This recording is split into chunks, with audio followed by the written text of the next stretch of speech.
नमस्कार। आज हूँ चलित वर्षर प्रथम सूर्यपराग। वैज्ञानिक दृष्टिकोण जदि आम देखा ताहले जेतेबेले भी सूर्यपराग हुए जेतेबेले भी चंद्रग्रहण हुए ताहा समग्र पृथ्वी रे दृश्यमान होई न थाए। अर्थात किछि निर्दिष्ट देश रे किछि निर्दिष्ट सहर रे ताहा दृश्यमान होई थाए। सेही क्रम जदि आम देखा अनेक समय रे भारत वर्ष रे ताहा दृश्यमान होई थाए, ओडिशा रे ताहा दृश्यमान होई थाए। तेबे चलित वर्षर अर्थात आज जो सूर्यपराग अनुष्ठित होगा ପାଇଁ ଯାଉଛି ତାହା ଯାହା पंजिका रो जो सूचना रही ताहा विभिन्न विदेश अर्थात बाहर देश में किसी दृश्यमान हम किंतु ना भारत वर्ष दृश्यमान हम ना ओडिशा रे दृश्यमान हम। तेबे तार प्रभाव कौन रदियो दृश्यमान हुए तार प्रभाव कौन रुहे आम अनेक समय आलोचना करछे। जदि दृश्यमान होना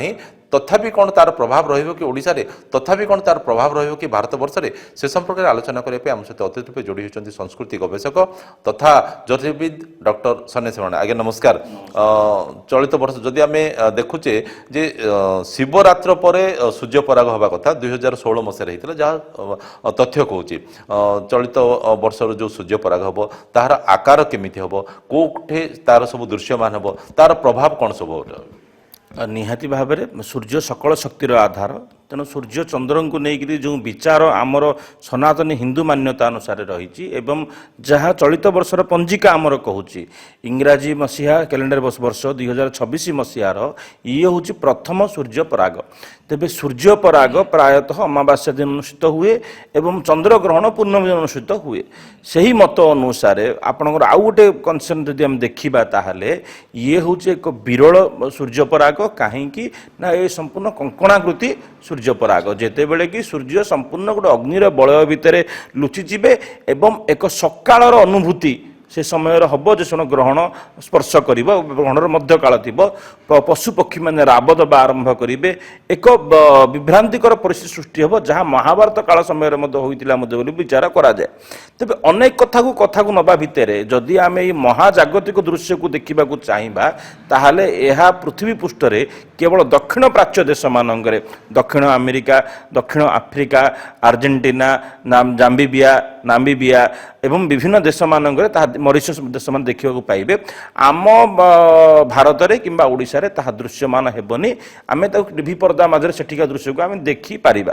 जितेबले आमर ये अनुष्ठित हेनी तेणु ताकू नहीं कि जो सब प्रिकसन्स आम नवा कथा जो भाव में ग्रहण समय सूर्य पराग समय आम सब प्रिकसन्स नहीं था जो भाव में पाक त्याग हुए देवनीति निषेध हुए निर्दिष्ट जप होम विविध कार्यक्रम हुए तेणु से सबू आम पंजिकार उल्लेख करा जाय नाही। तेणु भारत को संपूर्ण भाव जितेबाला यह अदृश्य अच्छी तेणु यह कौन नियम रखा जाए ना अर्थात नियम नास्ति केवल 2026 मसीहा विश्व तार प्रथम सूर्यपराग देखिब।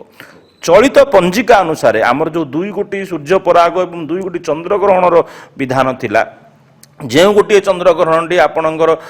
आश्विन मासर पूर्णमी दिन होता एवं आउ गोटे आपणकर फाल्गुन मास पूर्णमी अर्थात आसंता मार्च 3 तारिख दिन होगापी चंद्रग्रहण अच्छी ताहा आम पालनीय हम करणीय हम एवं नियम अनुसार आम पालन करिपरिबा। जेतेबेले आमर भारत वर्ष कहतु कि ओडिशा रे ताहा दृश्यमान हम सेतेबेले ही आम पालन करिबा।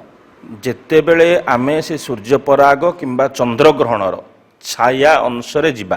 तार प्रभाव जो खगोलीय गणित विचार करा जाइछि जो वेदर 6टी अंग कुहा जाइछि जेमिति आम शरीर अष्टांग अच्छी से वेद 6टी अंग द्वारा तैयारी होइछि तार गोटी अंग बा वेदर चक्षु को ज्योतिष बोली कुहा जाइछि। ज्योतिष को लेकिन आज जो परिकल्पना करा जाइछि ताहा से ज्योतिष नुह ज्योतिष प्रकृत अर्थ होछि आमर जो ग्रह नक्षत्र मानकर गतिविधि अच्छी से गतिविधि को गोटे गाणितिक विधान माध्यम अर्थात गणित एवं फलित तार गणित एवं तार फलाफल को लेकर एक प्रभाव राष्ट्रफल प्रादेशिक फल विश्वफल एवं संपूर्ण ब्रह्मांड उपरे ये ज्योतिष वर्षर कौन प्रभाव रहिबो ताहा पंजिकार संपूर्ण भाव में उल्लेखित थाए एवं पंजिका अनुसार ही बा पंजिका जमी नदी कूले कूले आम गमन करूँ जहाँ आमर पंजिका जहाँ आमर लिखित गणित करा जाइछि से गणितर फल अनुरूप अनुसार आम ताकू गति करी जाऊ एवं ता गणित आम लोक दर्शाऊ। आगुरी ये सब गणना हो सारी कारण बही जो बाहरी आगुरी गणना कर बही सब लिपिबद्ध कर आमे मानुचु आज विज्ञान बहुत आडवांस हो सारी आम हाथ में मोबाइल अच्छी टैब अच्छी सिस्टम अच्छी आमे सब क्षणक सब जिन जापारे किंतु पूर्व काल मानक जितेबाला जो मैंने ज्योतिष विशारद थे जो मैंने ज्योतिर्विद थे जो मैंने ज्योतिष गाणितिज्ञ विशारद माने थे जो भाव में राजीव शतपथी थे आपण नरसिंह शतपथी थे पुओ संजय शतपथी बर्तमान कर कहवा प्रकार पूर्वर जो पठाणी सामंत कि खड़ीरत्न द्वारा जो सब गणित सब या ग्रह चलन को लेकिन जो भाव में वर्षक 12 मास मासक 30 दिन पक्ष को 15 दिन 15 दिन जोड़ा आप विभिन्न जहाँ कैलकुलेशन हुए जो भाव में 4 वर्ष थे आम अधिवर्ष हुए यह कहबार प्रकृत अर्थ होची जो 24 घंटा समय आपणकर 7 दिन समय याकू नहीं जो गणित तैयारी करा जाए सूर्यंकर उत्तरायण दक्षिणायन शुक्ल पक्ष कृष्ण पक्ष याकू नहीं गोटे परफेक्ट गणित अच्छी जो गणित साधारण लोक समस्त शिक्षा करें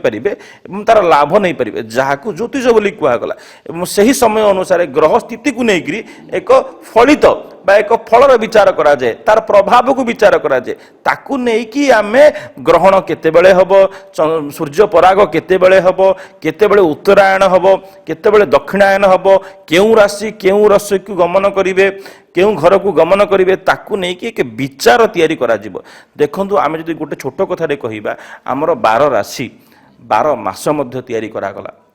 27 नक्षत्र को लेकिन 30 दिन 2 पक्षर विचार करागला प्रत्येक दिन को एक नक्षत्र हिसाब से राशि गमन अनुसार विचार करागला जो भाव में बर्तमान कुंभ संक्रांति चली तेणु कुंभ राशि सूर्यंकर संक्रमण होती सूर्य कुंभ राशि संक्रमण थी समय आम उपर कौन प्रभाव पकाती और स्वतंत्र भाव में जो कुंभ राशि अच्छा कुंभ राशि अधिपति होती स्वयं शनि तांकु नहीं कौन प्रिडिक्शन करा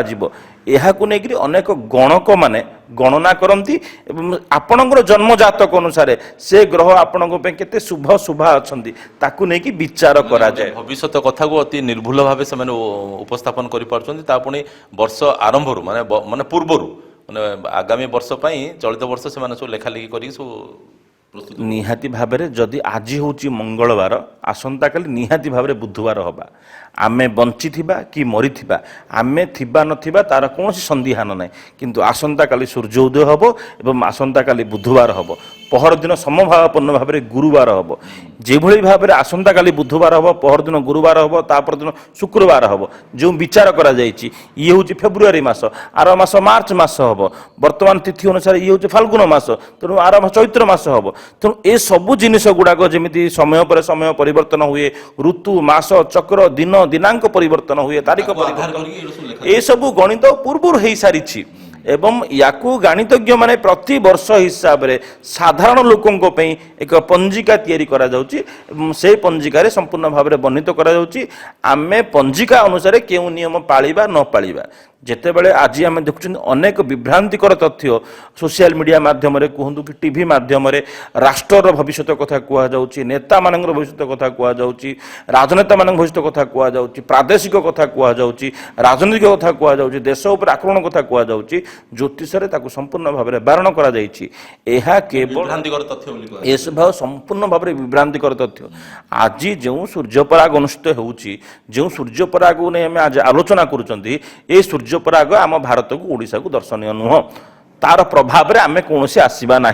उदाहरण स्वरूप मनकर अमेरिका रे गोटे बात्या हम भारत कौन तार प्रतीकात्मक भाव में किसी स्टेप नब कि हाँ जदि श्रीलंका रे कि आपणकर बांग्लादेश रे कि पाकिस्तान अंचल मान किसी होउची अरब अंचल किसी होउची ताले भारत को सीमारे होउची ताकू नहीं प्रभाव तेणु समभावापन्न भाव में जितेबले जो अंचल मानक जो अक्षांश द्राघिमा अंचल मानक सूर्य परागर प्रभाव रही अंचल जो हिंदू भाई मैंने बसवास कर देखो नियम किभली भाव में तैयारी करागला जदि आमर कौन ओडिया भाई दक्षिण अमेरिका रोचंती दक्षिण आफ्रिकार रोचंती आर्जेंटीना रोचंती मॉरिशस रोचंती तो सेठी से आमर कथा को आम देवनीति की आम पाकत्याग को जो पालन कर तार सेठी जो माने रोचंती जेमति हमर एठी दृश्यमान हेले कहा जाय एई राशि पई ग्रह भल कि आर प्रभाव पड़ो सेठी निहाती भाव में जितेबले सेठी से अच्छी सेठिकार अक्षांश द्राघिमा अनुसार सेठिकार गणित अनुसार आम प्रिकॉशन्स दौचु ଏବଂ ଗ୍ରହଣ ହେଉଛି ବିପ୍ଳବର କଥା, ବିକଳ୍ପର କଥା। ଆପଣଙ୍କ ଜୀବନରେ ବିକଳ୍ପଟା ଆଣେ ଗ୍ରହଣ ଏବଂ ସୂର୍ଯ୍ୟପରାଗ, ଏବଂ ବିକଳ୍ପ ନେଇକି ମଣିଷ ମନ ଭିତରେ ବିପ୍ଳବ ତିଆରି ହୁଏ। ସେ ବିପ୍ଳବର ଅଙ୍କୁରୋଦ୍ଗମ କେତେବେଳେ ହୁଏ? ଯେତେବେଳେ ମଣିଷ ଦେବାଭିମୁଖୀ ହୁଏ, ঊର୍ଦ୍ଧ୍ୱଗାମୀ ହୁଏ, ଚେତନାର ঊର୍ଦ୍ଧ୍ୱସ୍ତରକୁ ଯାଏ, ଜପ ଧ୍ୟାନ ଦାନ ଆଦି କାର୍ଯ୍ୟକ୍ରମ କରେ, ଯାହା ଆମ ହିନ୍ଦୁ ସନାତନୀ ମାନ୍ୟତା ଅନୁସାରେ ସର୍ବାଗ୍ରେ ବୋଲି ମଧ୍ୟ ବିଚାର କରାଯାଇଛି। ଆପଣ ଯାହା କରନ୍ତୁ ନା କରନ୍ତୁ, ଯଦି ଦିନର ଆରମ୍ଭଟି ଆପଣ ସୂର୍ଯ୍ୟନାରାୟଣଙ୍କୁ ଚିନ୍ତା କରି କରିଦେଲେ, ଗ୍ରହଙ୍କୁ ଚିନ୍ତା କରି କରିଦେଲେ, କୁହାଯାଉଛି କର ଆଗରେ ବସତି ଲକ୍ଷ୍ମୀ, କର ମଧ୍ୟ ସରସ୍ୱତୀ, କର ମୂଳେ ତ ଗୋବିନ୍ଦମ, ପ୍ରଭାତେ କର ଦର୍ଶନମ। ଏହି ମତ ଅନୁସାରେ ଯେତେବେଳେ ମଣିଷ ନିଜକୁ ନିଜେ ବ୍ରହ୍ମତ୍ୱ ଅନୁଭବ କରି ଆରମ୍ଭ କରେ, ତା ଭିତରେ ସେ ଜ୍ୟୋତିଷର ଆଲୋକ କୁହନ୍ତୁ କି ଜ୍ଞାନର ଆଲୋକ କୁହନ୍ତୁ ଉଦ୍ଗମ ହୁଏ, ଏବଂ ସିଏ ସକାରାତ୍ମକ ଦିଗକୁ ଗତି କରେ। ଜ୍ୟୋତିଷର ଗୋଟିଏ କାମ ହେଉଛି, ପଞ୍ଜିକାର ଗୋଟିଏ କାମ ହେଉଛି ଆଗାମୀ ଦିନର ସୂଚନା ଆପଣଙ୍କୁ ସୂଚେଇ ଦେବା। ଆପଣ ସୂଚନାକୁ ଅନୁସରଣ ଅନୁକରଣ କରିକିରି ନିଜ ଜୀବନକୁ ସରଳ, ସୁଗମ ଏବଂ ସକାରାତ୍ମକ ଚିନ୍ତନ ଦିଗରେ ନିଅନ୍ତୁ। ଏବଂ ଯେଉଁଭଳି ଭାବରେ ଯେଉଁ ସବୁ ଆକଳନ ପ୍ରିଡିକ୍ସନ୍ ସବୁ ତିଆରି କରାଯାଉଛି, ଏସବୁର ବିବୃତ୍ତି ରୁହନ୍ତୁ। କାହିଁକି? ଜ୍ୟୋତିଷ ହେଉଛି ବେଦର ଚକ୍ଷୁ, ଚକ୍ଷୁର କାମ ହେଉଛି ଦେଖିବା, ଦେଖିବା ପରେ ତାକୁ କର୍ମରେ ନିୟୋଜିତ କରିବା। ଆଜି ଲକ୍ଷ ଲକ୍ଷ ଲୋକ, କୋଟି କୋଟି ଲୋକ ଯେତେବେଳେ ଜ୍ୟୋତିଷକୁ, ବାସ୍ତୁକୁ, ନ୍ୟୁମରୋଲୋଜି କି ଟେରୋ କାର୍ଡସକୁ, ଯେଉଁ ଭାରତୀୟ ସଂହିତା ଯାହା ସବୁ ତାକୁ ଫଲୋ କରୁଛନ୍ତି, ତାର ଗୋଟିଏ ମାତ୍ର କାରଣ ହେଉଛି ଶ୍ରଦ୍ଧା ଏବଂ ବିଶ୍ୱାସ। ତେଣୁ ଶ୍ରଦ୍ଧା ବିଶ୍ୱାସ ନେଇକିରି ଆମର ଯେଉଁ ପୁରୁଣା ମନୀଷୀ ମାନେ ଯାହା ସବୁ ଲେଖିଥିଲେ ତାକୁ ଅନୁକରଣ ଅନୁସରଣ କରନ୍ତୁ, ଜୀବନକୁ ସକାରାତ୍ମକ ଭାବରେ ଗଢ଼ି ତୋଳନ୍ତୁ। ଏହା ହେଉଛି ଜ୍ୟୋତିଷର ଏବଂ ବାସ୍ତୁର ପ୍ରଥମ ଉଦ୍ଦେଶ୍ୟ। ତେଣୁ ଆମକୁ ସେଇ ଦିଗରେ ହିଁ କାମ କରିବାକୁ ପଡ଼ିବ। ନିହାତି ଭାବେ କୁହାଯାଇପାରେ ଯେ ବିଜ୍ଞାନ ଆମକୁ ଯେତେ ଜ୍ଞାନ ଦେଉଥିଲେ ମଧ୍ୟ ଆମର ଯେଉଁ ବିଶ୍ୱାସ ରହିଛି, ଆମର ଯେଉଁ ଆସ୍ଥା ରହିଛି, ଆମର ଯେଉଁ ଶ୍ରଦ୍ଧାଭାବ ରହିଛି, ଆମର ଗ୍ରହ ରାଶିର ଚଳଣି ଉପରେ, ସୂର୍ଯ୍ୟ ଚନ୍ଦ୍ରଙ୍କର ଚଳଣି ଉପରେ, ତାହା ହିଁ ସତ୍ୟ। ଆଜିର ପ୍ରସଙ୍ଗକୁ ଏଇଠି ରଖି ଆପଣ ସାଥୀ ପ୍ରକାଶ ବିଦାୟ ଦିଅନ୍ତୁ। ପୁଣି ଥରେ ଆଉ ଏକ ପ୍ରଶ୍ନ ନେଇ ଆପଣଙ୍କ ସହିତ ଆମେ ଯୋଡ଼ି ହେବୁ। ନମସ୍କାର।